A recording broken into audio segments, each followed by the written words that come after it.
بسم اللہ الرحمن الرحیم۔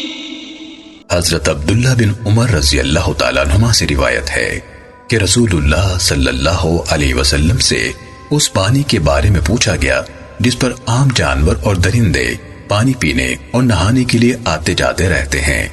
آپ صلی اللہ علیہ وسلم نے فرمایا، جب پانی 2 مٹکے یا اس سے زائد ہو تو وہ مذکورہ چیزوں سے پلید نہیں ہوتا۔ حضرت انس رضی اللہ تعالیٰ عنہ سے منقول ہے کہ ایک دیہاتی آدمی نے مسجد نبوی میں پیشاب کرنا شروع کر دیا۔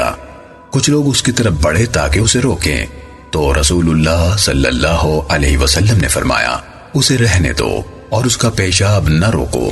جب وہ پیشاب سے فارغ ہوا تو آپ نے پانی سے بھرا ہوا ڈول منگوایا اور پیشاب پر بہا دیا۔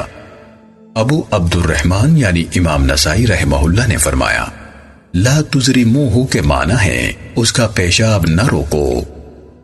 حضرت انس بن مالک رضی اللہ تعالیٰ عنہ سے روایت ہے کہ ایک اعرابی نے مسجد میں پیشاب کر دیا۔ آپ صلی اللہ علیہ وسلم نے پانی کا ایک ڈول لانے کا حکم دیا جسے اس پر بہا دیا گیا۔ حضرت انس بن مالک رضی اللہ تعالیٰ عنہ سے روایت ہے کہ ایک دیہاتی مسجد میں آیا اور پیشاب کرنے لگا۔ لوگ اسے ڈانٹنے لگے تو رسول اللہ صلی اللہ علیہ وسلم نے فرمایا، اسے کر لینے دو۔ لوگوں نے اسے کچھ نہ کہا حتیٰ کہ وہ پیشاب سے فارغ ہو گیا۔ پھر آپ صلی اللہ علیہ وسلم نے ایک ڈول پانی منگوایا اور اسے اس پر بہا دیا گیا۔